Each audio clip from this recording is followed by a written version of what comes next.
안녕하세요. 행복씨앗입니다. 오늘도 시장을 정리하면서 하루를 마무리하는 시간을 가져볼까 합니다.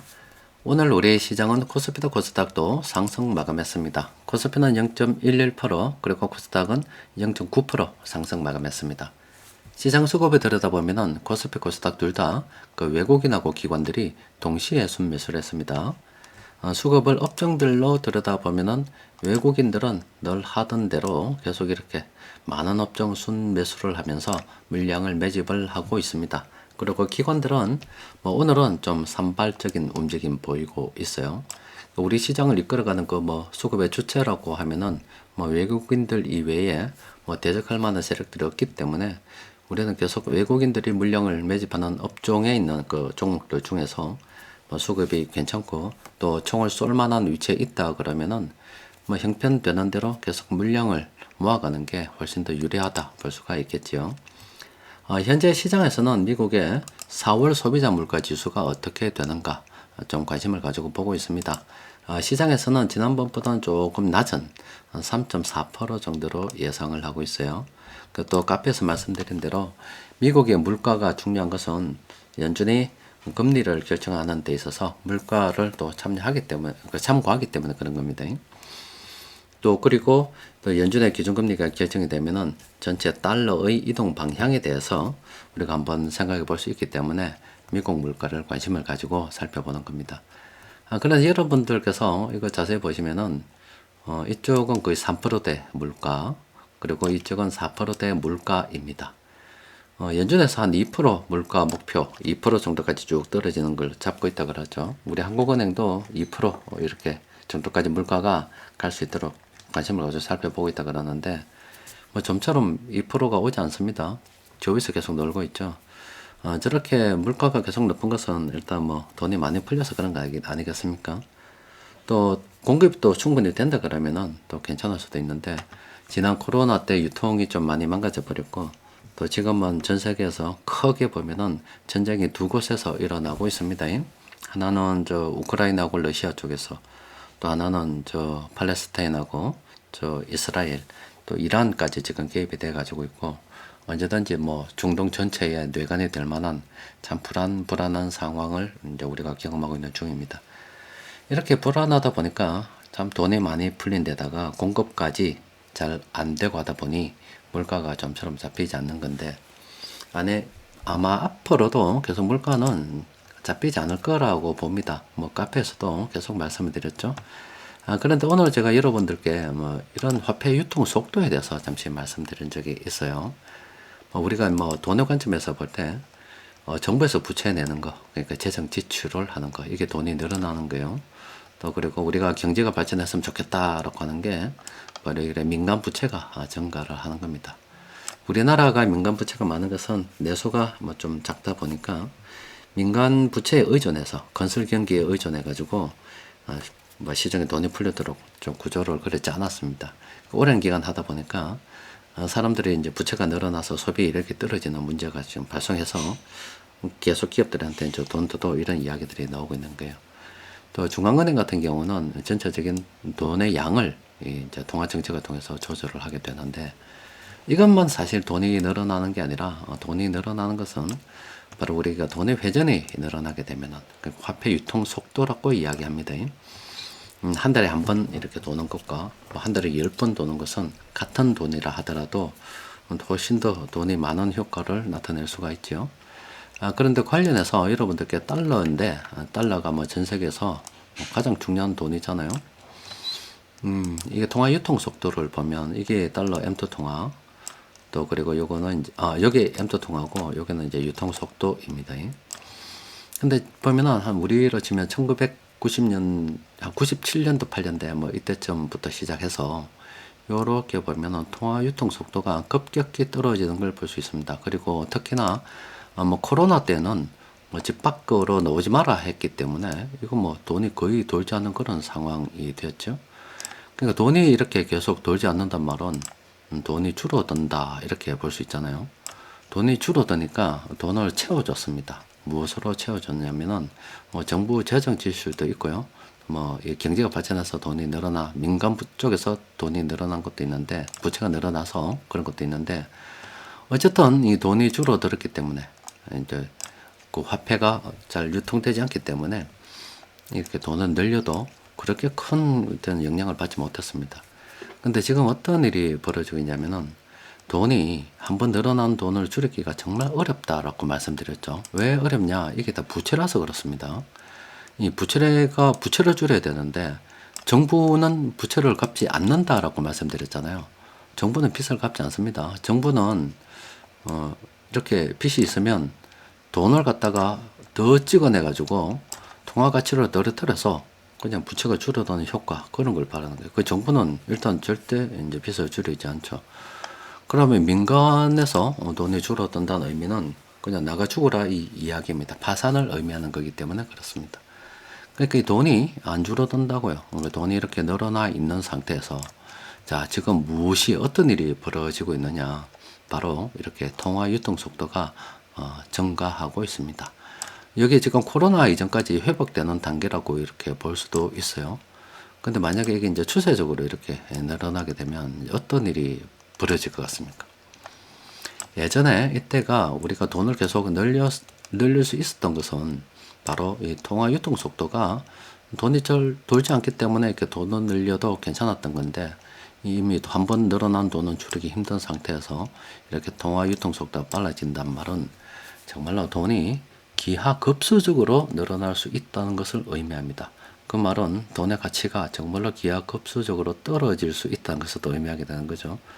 또 다른 말로 하게 되면 자산 가치가 폭등한다고도 이야기할 수 있습니다. 그러니까 부동산이라든지 주식 가격이 폭등을 할 수 있다. 이런 관점에서도 우리가 바라볼 필요가 있는 거고, 또 다른 말로 하게 되면 연금 소득자는 앞으로 죽었다라고 이야기하셔도 돼요.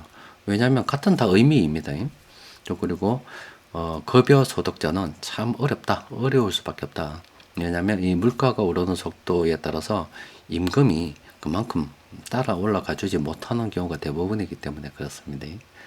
여튼 중요한 건 뭐냐? 이 통화 유통 속도가 증가하고 있다는 겁니다. 그리고 돈이 늘어난 상태에서 예전보다 지금 훨씬 더 지금 늘어난 상태에서 통화 유통 속도가 지금 빨라지고 있다는 건데, 예전 수준으로 진짜 이만큼 복귀를 해버리게 되면은 돈이 얼마만큼 많이 늘어나는 게 되겠어요. 그러니까 여러분들께서 이런 상황을 잘 이해를 하고서 계속 이 자산을 갖다가 취득하는 게 유리합니다. 그런데 저렇게 이제 통화가 계속 늘어난다는 것은 거품이 발생한다 이렇게 볼 수도 있는 거죠. 그러니까 그 거품이 이제 꺼질 때, 이제 거품 언제 꺼지느냐? 이제 통화 유통 속도로 인해서 돈이 늘어난다고 하면은, 이렇게 늘어난다고 하면은 통화 유통 속도가 다시 이렇게 증가한다고 봤을 때, 그러면 예전처럼 이렇게 떨어지는 경우가 있을 거잖아요. 돈이 잘 돌지 않는 경우. 이게 그 1929년도에 있었던 미국 대공황 아닙니까? 전 세계적으로 일어나는 게 이거고, 또 2008년도 미국발 금융위기 때도 통화 유통 속도가 떨어진 거, 실제 요 그림에서 보다시피 이거는 뭐 코로나 때도 나오지 말라니까 떨어진 거예요. 그때는 돈이 일시 멈추게 되면, 또 다른 말로 이야기하면은 정부에서 부채를 더 이상 못 내거나 민간에서 더 이상 부채를 낼 수 없을 때 돈이 일시에 이제 흐르는 게 멈추게 되고, 그때 이제 난리가 나게 되는 거죠.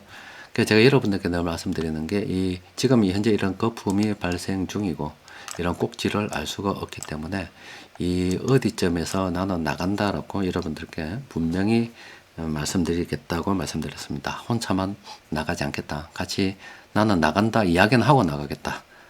그래서 이때 나갔을 때 그럼 어떤 조치를 취해야 되느냐? 나갔을 때 바로 금 대신 은을 나는 매입을 하겠다. 은 가격을 뭐 역사적으로 쭉 비교를 했을 때, 애덤 스미스가 뭐 국부론 이야기를 할 때 뭐 그때 나름대로 조사를 했었어요. 그때 금하고 은하고 교환 비율 대비 지금 현재 금하고 은하고 교환되는 비율을 봤을 때 은이 현재 지금 저평가가 되어 있기 때문에 요때 현금을 갖다가 마련을 해서 또 상당 일부 현금은 쥐고 있어야 됩니다. 그때 이제 은으로 투자를 하겠다. 그리고 나중에 이제 한번 거품이 빵 터지고 나면 그때 현금이 정말로 중요한 시기가 되기 때문에 그때는 이 은을 이용해서 자산을 헐값으로 주워 먹는 요 위기를 한 번만 우리가 잘 극복을 하게 되면은 사실상 게임이 끝나는 게 되겠지요. 요것만 잘하면 뭐 직장이고 뭐고 무슨 상관이 있습니까? 근데 때마침 이게 내가 나이가 들었을 때, 또 우리가 지금 이 영상을 보고 계시는 분들께서 나이가 들었을 때 지금 닥쳐올 것 같으니까 걱정이 된다는 거고, 또 우리 뭐 자녀들 한참 이제 사회생활 막 시작해서 뭔가 좀 해보려고 할 때 이런 일이 이제 벌어질 것 같으니까 굉장히 위험하다는 거고. 근데 그래 되면은 뭐 나는 괜찮겠지 생각할 수가 있는데, 이게 경험의 차이입니다. 뭐 저희 같은 경우는 IMF 시절을 경험했고요. 근데 같은 IMF 시절을 경험했다 손치더라도 그때 안정적인 직장을 가지고 있었던 사람들이나 오히려 파산을 이용해서 돈을 벌었던 사람들은 잘 이해를 못할 수가 있습니다. 그런데 뭐 그렇다 하더라도 그때 그 경험한 사람들도 많고 나오는 뉴스들 지금 정리해봐도 됩니다. 그러면 연초부터 시작을 해서 항상 뉴스에 나오는 말이 오늘은 어떤 회사 부도 났어요. 오늘은 어떤 회사 부도 났고 오늘은 어떤 회사 부도 났고, 그냥 나오는 뉴스마다 회사 부도 나는 소리입니다. 회사 부도가 났단 말은 그거 전부 다 실직을 다 했다는 이야기들이 돈이 빵빵빵빵 사라지는 것을 본 거예요. 이때는 안전한 것이 없습니다. 그런 일이 다가올 수 있다는 거예요. 그거 우리나라에 국한된 문제가 아니라 전 세계적으로 한번 다가올 수 있다. 저는 그렇게 예상하고 대비를 하고 있다는 거고, 카페에서도 눈에 그런 말씀을 드리는 겁니다. 굉장히 참 중요한 이야기입니다. 또 그리고 이 화면에서 보시는 이 그래프가 시사하는 바가 굉장한 겁니다. 준비 잘해서 다 살아남도록 합시다. 자, 세력들이 오늘 공통으로 매집한 종목들이 14개 종목이 있습니다. 관심 있는 분들은 이런 거 참여를 한번 공부해 보시고, 저걸 갖다가 찾아보니까 저점에서 다시 일일이 찾아보면서 브레이크 걸리는 종목들 또 찾으려고 그러니까 힘들더라고요. 그런데 뭐 바로 쳐다보면 되죠. 이건 바로 볼 수 있는데 이중으로 찾을 필요가 없어서 요즘 이 화면 자주 이용을 합니다. 일단 이 현재 보시는 것은 코스피 한 700 몇십 종목인데, 이런 거는 이제 뭐 보면 안 된다는 거 여러분들 다 아시죠? 세력들이 돈 더 넣을 때까지 기다려야 되는 거고, 이 평범한 구간에서 빨간색으로 되면 제가 예전에 어떻게 말씀드렸어요? 저거는 매수 관점으로 봐야 된다. 그렇게 말씀드렸죠. 잘 나오지 않는데 파란색으로 되면은 일단 브레이크 걸렸다고 보고 좀 기다리면 되는 거고, 요거는 좀 매수 관점으로 봐도 된다. 그런 말씀드렸죠. 좀 일단 살펴보도록 합시다. 그리고 지금 요거는 뭐 현재 코스피에서 좀 돈이 들어가 있는 종목, 그 중에서 이런 것들은 지금 오늘 분할 매도해도 괜찮은 그런 종목, 나머지는 이제 매도 관점, 매수는 아니다 이 말이에요. 들고 있으면 조금씩 정리하는 관점으로 보는 게 좋겠나 그런 이야기입니다. 자, 이 종목을 들여다보니까 이 종목은 충분히 매수를 해도 되겠다 싶죠. 일단은 한번 끊어먹고 전체적으로 빨간색이 훨씬 더 많으니까 이때부터 세력들이 지금 돈이 들어온 거고요. 그러면 일단 상승률은 일단 높다고 봐지는 거고, 중간중간에 뭐 어떤 사실 이럴 때 요 다음에 총설 시기도 좀 있을 거고, 총빵 이 다음에 총빵 쏠 시기는 있었잖아요. 그럼 다시 지금 총을 빵 쏘는 시기가 온 거예요. 그러면 그 과정에 총 쏘기 전에 뭘 봐야 된다 그랬습니까? 이 종목의 현금흐름 반드시 체크해 봐야 된다고 말씀드렸죠. 그러니까 이거는 이제 총을 한 방 쏴도 되겠는지 안 되겠는지 최종적으로는 이 종목의 현금흐름 한번 살펴봐야 되겠죠. 그 나머지 종목들은 뭐냐? 이건 뭐냐? 이건 뭐고? 그냥 볼 필요 없다는 겁니다. 안 보아도 되는 겁니다. 그러니까 지금 현재 딱 화면에서 딱 보면 딱 한 종목만 보고 나머지는 다 하나도 안 봐도 됩니다. 매수 관점에서. 그러니까 매도 관점에서는 딱 2개 종목만 보면 되죠. 나머지 하나도 안 봐도 돼요. 볼 필요도 없습니다. 시간 낭비입니다. 제가 그럼 매수 관점에서 좀 더 관심을 가질 만한 게 있나 들여다보니까 하나 있긴 하네요. 이 종목도 일단 보도록 합시다. 자, 이 종목은 일단 오랜 하락이 빨간색이 지나치게 많죠. 또 지나치게 오랜 기간 이렇게 하락했다 그러면 반드시 이 종목 현금으로 봐야 됩니다. 이거 굉장히 위험할 수가 있습니다. 빨간색이 적당하게 좀 하락을 해야지 지나치게 저런 식으로 하락을 하게 되면 일단 좀 색안경을 끼고 보는 게 좋아요. 여튼 이때 한번 급등을 했고 이때 총 한번 빵 쏴도 되는 부분이었고, 이때는 쏜다 그러면은 이때 한번 쏘던가 이때 한번 쏠 수가 있었어요. 지금 많이 오르지 않았기 때문에 쏠 수 있죠. 이때도 충분히 총 한번 빵 쏴도 되는 지점이고, 지금 관심 종목으로 등록했다가 만약 이 종목의 현금 흐름이 괜찮다 그러면은 조만간 다시 총을 빵 한번 쏴도 되는 지점이다 이렇게 생각해도 되겠죠. 자, 코스피는 대충 이 정도를 일단 보고서 자, 코스닥 쪽으로 좀 넘어오면은, 코스닥은 요게 이제 오늘 좀 급등한 종목들입니다. 단타는 사람들은 여기서 놀아야 됩니다. 요거 가지고 단타를 해야 돼요. 그러니까 코스닥 종목은 코스피 종목에 비해서 시가총액이 훨씬 더 적은 종목들이 많고, 또 작전하는 분들이 까보는 경우 종목들이 많기 때문에 반드시 현금 흐름 꼭 체크를 해야 되고, 아무리 그림이 좋다 하더라도 가능하면은 현금 흐름이 좋지 않으면 아예 쳐다도 안 보는 것이 좋습니다. 그럼 지금 매수 관점으로 볼 때 약간 뭘 봐야 되느냐? 한 개도 볼 필요 없어요. 이거 볼 필요 없고, 이것도 볼 필요가 없고, 또 여기도 볼 필요가 없죠. 여기도 지금 현재 볼 만한 건 없습니다. 매도 관점으로는 이런 거는 이제 분할 매도 관점으로 좀 접근해야 되는 그런 종목들이 되겠죠. 매수 관점으로는 없어요. 좀 더 내려가 보면 하나 있다. 이제 동국 RNS 이 종목이 있는데, 자, 이 종목 같은 경우는 일단 뭐 현금으로 반드시 이건 뭐 자동입니다. 그럼 일단 여기서 가장 고점이 이때쯤이고, 뭐 요때 한 추세 끝났다고 봐야죠. 뭐 한 번, 두 번 있었고 두 번 했으니까 게임 끝난 거지 뭐. 그럼 여기 네 번 있었으니까 상승 이력이 있다 보고, 이제 브레이크 한번 걸었으니까 이제 총 쏠 준비를 딱 하면 되겠죠. 총을 언제 쏜다? 좀 떨어졌을 때 어떤 조건에 의하면 현금 흐름이 괜찮다는. 그럼 요거는 어떻게 돼요? 현금 흐름이 괜찮다 그러면은 일단 관심 종목을 한번 등록해도 되겠지요. 그래서 좀 뭐 계속 없어요. 없다가 종목이 워낙 많으니까 이거는 뭐 아바텍이라는 한 종목인데, 이건 또 뭐야? 이것도 뭐 일단 관심 종목으로 뭐 충분히 등록 가능합니다. 뭐 한 추세 끝났고 뭐 두 번인데 그렇게 썩 내키진 않습니다. 그러니까 내키지 않는 거 억지로 접근할 필요는 없어요. 그래도 총을 한번 쏠라가면 쏠 수 있는데 현금 흐름이 괜찮다면 좀 어중간하죠. 뭐 코스피 이외에도 코스닥 이외에도 뭐 여러 종목이 있을 건데 보지 맙시다. 코스닥은 뭐 그렇게 제가 뭐 권하는 쪽이 아닙니다. 자, 시장 전체적으로 보면은 아직도 지금 코스피 같은 경우는 상승 하락 거의 뭐 키 맞추기가 좀 돼 있고요. 뭐 코스닥 같은 경우 아직 싼 종목들이 제법 있습니다. 괜찮은 종목들이 꽤 있네요. 자, 여튼 시장에서 미국 소비자 물가 지수 뭐 이런 이야기를 하는데, 사실 저는 우리한테 큰 의미가 없습니다. 우리는 뭐 단타시는 하는 그 사람들이 아니다니까 하는 쪽이 아니기 때문에 거품을 갖다 어떻게 이용하는가 이거지요.